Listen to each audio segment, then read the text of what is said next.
All right, hello everyone. I'm Ryan Rogers with Program Manager with Iowa Campus Compact. Just go over some of the timekeeping aspects to the Campus Compact AmeriCorps program with you.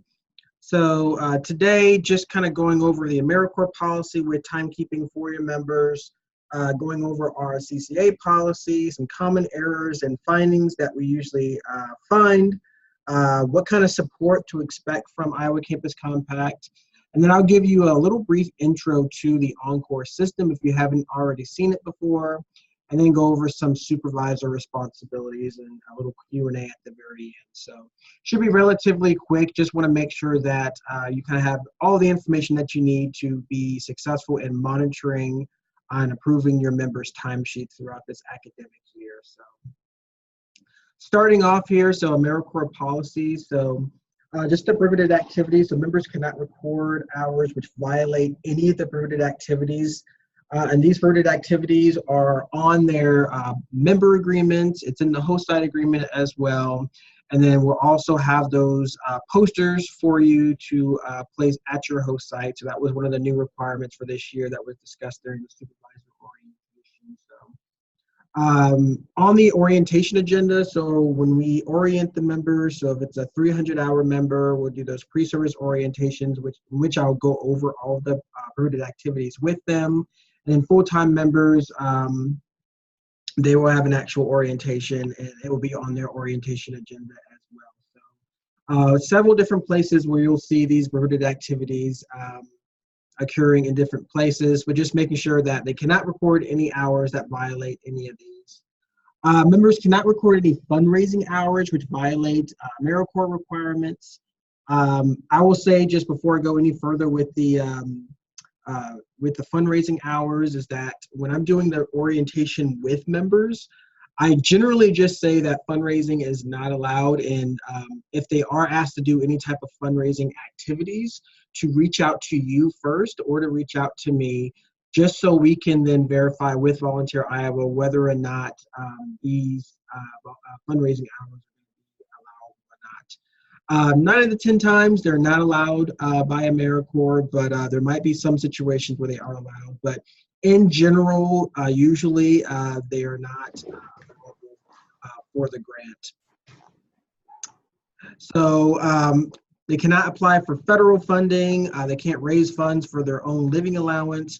And then the one that really applies, I think, to a lot of the different members, part-time members, even full-time members, is that they can't raise money for any operation cost or annual funds. So that's really, if they're at a nonprofit and they're having some kind of a fundraising event or something, that's usually where the funding is going towards for those type of events. So it has to be a very specific circumstance for fundraising to count. And it's only for fundraising for their specific volunteers that they recruit for a very specific project that they are working on. And it's very specific. So most of the time we just tell people that fundraising is generally just not allowed.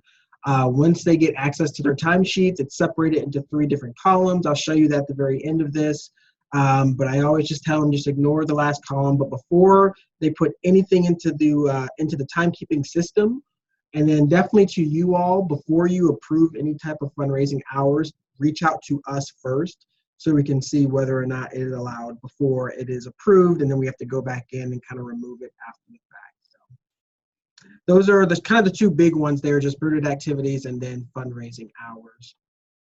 Additional AmeriCorps policy here, so how members can report hours. So all we need to really see is the hours completed. So if they're doing 300 hours, we just need to see 300 hours in their timesheets at the end of their service.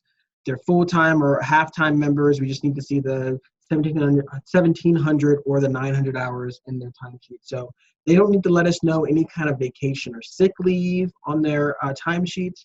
That is something that they work out with whoever their site supervisor is, so with their site. So we encourage them to follow whatever policies that is at their site or at their institution that they're at. So we don't need to see any kind of vacation or sick leave appear in the sheets whatsoever. Members have to serve at least 1 hour per time period. So they will receive their timesheets. They will submit them every 2 weeks, so they're bi-weekly. And just know that every time they submit a timesheet, they really need to serve at least 1 hour on those and submit those. So Volunteer Iowa Grantor does not like to see 0-hour timesheets, especially for our full-time members who are receiving a stipend from us. So really making sure that there's at least 1 hour recorded for every timesheet that they are submitting. So this does include college breaks. So for full-time and even for part-time members who are going the entire academic year. So during winter break, during the holiday break, they still need to be recording hours. So if their site is closed for the holidays, or their site is just closed for whatever length of time, we always have training modules that are available for them to complete. That's the easiest way for them to record hours during these college breaks. And that's something that I do say to them during their orientations, that even during these college breaks, if there's some kind of a J-term happening, they still need to be recording their hours. So that's something that I tell them at the very beginning, that please see this as a national organization that you're becoming a part of. It's not necessarily a college program. There's additional responsibilities, and that is one of them there. They're still required to do hours even when the campus or the college is on a break for whatever reason. Members must complete at least 1 hour of training per term. So that will automatically, honestly, be completed for the majority of all the members. So as mentioned during the supervisor orientation, there's only 2 required trainings now that are required for members this year. So that OnCall timekeeping training, which is what I'll do at the pre-service orientation. It will be completed through an email that I send to them with their username and password that will complete their OnCall timekeeping training. And then they're using their education award. Those are the 2 trainings that are just kind of automatically your members will complete just by being in the program that we provide to them. Any additional hours, they can definitely continue to track on their training certification form. One other change to the program is that whenever they do put down a training on their timesheet, so if they ever use that training column, whatever that is needs to be on that training certification form. So that's something that we'll be looking at a lot more this year. So whenever there's training in that column, we will be reaching out to you just to make sure that it is recorded on that training certification form, just so we can better track exactly what trainings that our members are receiving. Members can only list hours that are associated with their organization listed on their position description. So whatever position description that you submit to us at the very beginning of that process, so whatever one that you attach to the member agreement, the digital agreement that we're moving to this year, they can only do hours at that organization. So they can't, for whatever reason, if they get behind on their hours, they can't just do hours at a random nonprofit organization in town and count that towards their service. It has to be whatever's on that position description that was decided on at the very beginning of the service with their member service agreement. Members cannot submit hours in advance. So with this timekeeping system, they have access to all of their timesheets through their start and their end date. So they just can't go into the system and pre-populate hours before they've actually served them. So they may already know their schedule, honestly, for a semester, for whatever they're going to be serving at. They just can't go in there and pre-populate their hours already. They have to do their timesheets every 2 weeks. And then everything is to the nearest 15 minutes, whereas in the system it's 0.25. So the example down there, if they serve for an hour and 45 minutes, or 4 hours and 15 minutes down there, they will be in the system as 4.25 hours. So we will have this information for them at the orientation and also in that email that we send to them afterwards. But we want to make sure that you are aware of kind of all of these different policies so that you can better manage your members as well. So some additional policies here, there are some limits to the hours that they serve. So training hours, they can't exceed 20% of their total maximum hours. Fundraising hours, they can't exceed 10% of that, even though I just said we generally say fundraising is not allowed, so please contact us before approving any hours or any timesheets that have fundraising listed on them. Members also cannot serve more than any of the following here. So they can't serve more than 12 hours in one day, 60 hours in a week, or 200 hours in a month. So those are the ones, some other things that we look at really closely as well, just as we're spot checking timesheets to see if there's any members who are serving excessive hours, which Volunteer Iowa, our grantor, views as anything more than 10 hours. Usually we reach out to you and they'll reach out to us wanting some kind of a small statement just saying what the member was doing for that day and making sure that the member wasn't including any kind of lunchtime during that time. And then approving hours, so timesheets cannot be approved by another AmeriCorps member, including Vista, or a full-time AmeriCorps member. So if you do have a full-time AmeriCorps member at your site, they can't be the one actually approving any timesheets.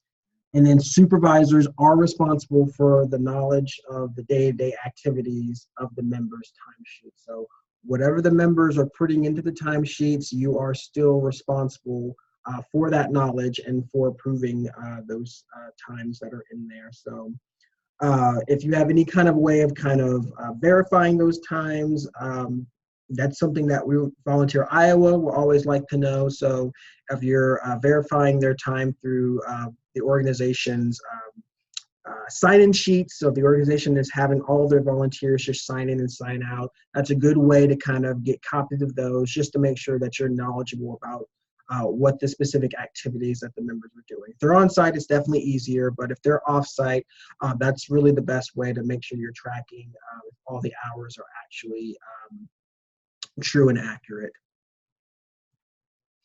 So our CCA policies, or Campus Compact AmeriCorps policy, just making sure all of the service occurs in the state of Iowa. So this would really pertain to any of you or campuses are on kind of the borders of Iowa. So Council Bluffs, Dubuque, anything like that. So just making sure if there's any type of project that's happening in another state, they can only count hours that occur in the state of Iowa. The timesheets are every 2 weeks. We will give them specific dates of when all the timesheets will be due. They'll also get reminders in the system when timesheets are due. Timesheets must be submitted within 2 days of the end date. So the schedule that we have them on, all of the timesheets will be due essentially on a Saturday. That's the end of our pay period. And then they will have 2 days from that day to actually submit their time. So essentially timesheets are due every other Monday for this program. Timesheets must be approved within 4 days. So they need to be submitted by the member on that Monday. Then you have until Friday to actually verify and approve those timesheets in the system for us. And then just notifying us within 5 days for any kind of service site change, just so we can make sure that all the hours are counted and wherever they're going to be at is an allowable site for them to be at. And then just notifying us if any type of term amendment needs to be requested. So if you're looking for an extension of time, if a member's service needs to be suspended for any reason, or any compelling circumstances, anything like that, just letting us know really as soon as possible, so we can make sure everything is allowable going forward. So support that you receive from us. So if we notice that any members have any hours kind of before their start date, even though there's only very rare circumstances where a member would have hours before their start date. Usually the system is really good at kind of locking them out from reporting any hours before a specified start date, but it does happen sometimes. And then if there's any hours after their start date, so that's something that we will monitor, especially at the very end of their service. If there's any member who maybe they end their service on the 3rd of a month and they put hours on the 4th of the month, and it happens to be like an end of a pay period, so they just kind of put in hours and they didn't realize it was a typo or anything like that. So we'll definitely be monitoring that as well, just to make sure there's no hours after their end date. Training hours reported on OnCall, but not on the training certification form. So that's something else. So every time they submit a timesheet and there's hours in that training column, we will make sure and verify with you and the member that they have recorded those hours on that training certification form.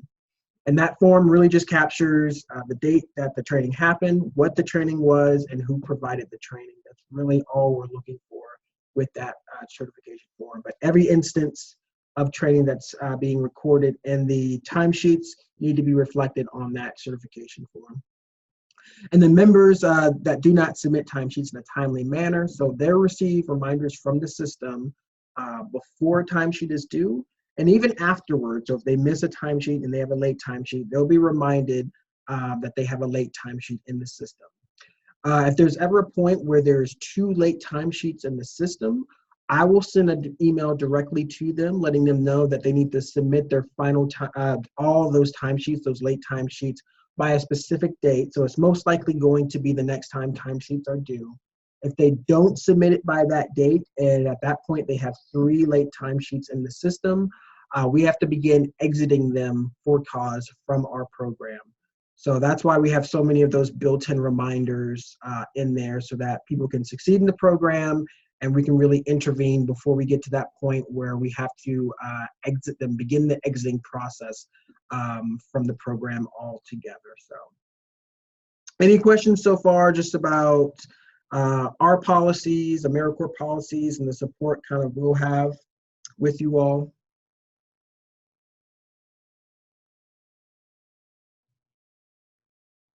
Not seeing anything. So implications for this: so a member may have to repay their education award, or they won't have access to their education award for any unallowable hours if they don't complete their 300 hours or their 1,700 hours or 900 hours, whatever their hour requirement is. So that is the implication, that repayment of education award, or they won't have access to that education award. IAC would have to repay some of those costs or a part of the education award for anything that is found that is not allowed by AmeriCorps. If it's tied to any professional development funds, those costs may need to be repaid as well. And there's a whole section in your host site agreement just kind of outlining kind of these implications. So if, it may even go down to the host site, to you all, to repay us for any kind of cost that we incur as well. So that's the next point there. Future funding for future positions at the host site or at your site, and then just future funding reduced for the program outright. So that's why we take this very seriously, and we're really looking at the timesheets just to make sure everything is clean at the very end of their service, so that they can use their education award with no problem. So this is actually an email that you'll receive from me. So this will give you access to timesheets and approving timesheets. So this is the actual website that we use. It's OnCall Reports. It will give you login instructions, which is very simple. You go to the OnCall Reports, make sure you're just in the 2019-20 academic year. Locate our program, which will be on the left-hand side. So it's going to be the Campus Compact AmeriCorps program. You're going to select the site supervisor little link underneath there, and then you'll use your username and password. So if you're returning, you should have the same username and password from last year. If you're a new site supervisor, I will provide that to you. And then there's an additional walkthrough of timekeeping and everything that I'm kind of talking about here on our main website. So it's our brand new website. So if you're returning, we were using that Weebly site for a lot of information, a lot of resources for the AmeriCorps program, but now everything is actually based on our Iowa Campus Compact website. So we actually have a section specifically for supervisors, and it has a lot of this outlined there for you. So going down, so you can approve timesheets. So it will walk you through that process. You will find your member, you approve the timesheet that's actually in there. The other thing that you can do, just to remind everyone and then introduce you to, that you can reject timesheets. So if a member submits something to you, you can reject it if you see something that is that needs to be corrected. Maybe you see some excessive hours on there, so maybe they put in 15 hours on one day, or we've had members before put in 33 hours on one day, so the system won't necessarily catch you doing that. There's no kind of number or numerical kind of limit to what they can put in there. But if you notice anything like that, you can definitely reject it, send it back to them. You can even add a little comment or a note on there so they know exactly what they need to change.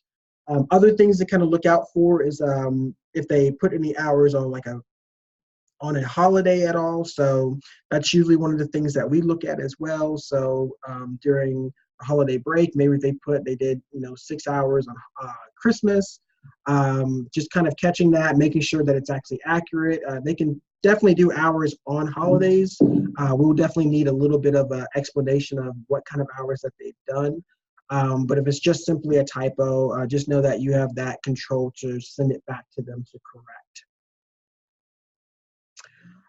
Other than that, you'll receive email notifications when a member submits a timesheet for your approval. If you have an approved timesheet, but it requires further editing, so if you already approved the timesheet, but there is something that needs to be corrected, definitely reach out to us. We have to actually send that request to Volunteer Iowa so that they can unlock it for us, and then you can actually get in there. The member can get in there and actually correct anything that needs to be corrected, and then you'll just need to reapprove that timesheet that they submit back to you. But as you're just sending us an email, letting us know that you want something unlocked or need to unlock a timesheet, just send the member's name, the timesheet that needs to be edited, and then just a short explanation of exactly why you're wanting the timesheet to be reopened again. And then just one of the last things here is just that your member is agreeing to the following when they hit the submit button, that everything that they're putting in there is actually true and accurate. So this also extends down to you as well. So you are responsible for the accuracy of the member's timesheets. So I mentioned that a little bit earlier in this training here. So just making sure you have a way to actually verify all the hours that are happening. By approving it, you are also certifying that everything on the timesheet is true and accurate as well. And the very last thing here, so this is what the member is seeing on the left-hand side here. So they're seeing columns that say direct service, training, and fundraising. So the majority of their hours will be in that direct service column. They have that training column. So again, any training hours that appear in that column, that needs to also be explained on that certification form. And then that fundraising column there, I just say ignore that column altogether. But if there is some fundraising that a site is wanting the member to do, and you're unsure of whether or not it is allowable or not, before approving the timesheet, if they put it in there, definitely reach out to us so that we can reach out to Volunteer Iowa to see whether or not it is allowable before we approve it, and it needs to be unlocked later on for us to remove it. So those are the 3 different columns that they'll be seeing. Underneath them is a comment section. So for the most part, that will be blank for the majority of members in this program. The only times you would use that comment section is if your member is at multiple sites. So if you have a 300-hour member who is at 3 sites, we simply just need to know how many hours they did at each site during a timesheet. So the example I have down there, if they're at a Boys and Girls Club and they're also at your civic engagement office doing hours, we just need them to put in that comment section 6 hours, Boys and Girls Club, 2 hours, civic engagement office. That's all they need to put in there. They don't need to put down what they did at any of those sites. They just need to let us know how many hours they did at each place, and that's really it. Is that new, Ryan? It's not new. Even if they don't put that in there, it's fine. It really just helps us and Volunteer Iowa track their hours that they're doing. So it's just something we're kind of reiterating for this year again, is just that if they are at multiple sites, it just kind of helps us out a little bit. Okay. But if they don't do it, it's fine. But it definitely helps us out in how we're tracking the members out. So, okay. yeah, Okay. if they do that, just do it as simply as that. You don't need to actually explain what you did. It should be really just as succinct as that. Okay. Other than that, training hours, the same thing is that if you have any training hours, really you just need to put down, how many hours you did and what kind of training it was. So if you did 1 hour training, then put civic engagement. So again, if you can do that, it helps us. It puts it in a digital format. That's really what the training certification form is kind of tracking for us, but it does help us out a little bit more if it's in kind of a digital format and we can kind of see it just on the timesheets themselves. So everything should be that simple. So please don't use this as a reflection box or anything that's keeping track of what kind of activities that you're doing. Please don't put any position duties or activities on this comment section. It's really just separating the hours and what exactly they were. That's really it. And that is it. Any questions with timekeeping, approving hours, looking at hours, what we're going to do to kind of help you monitor hours?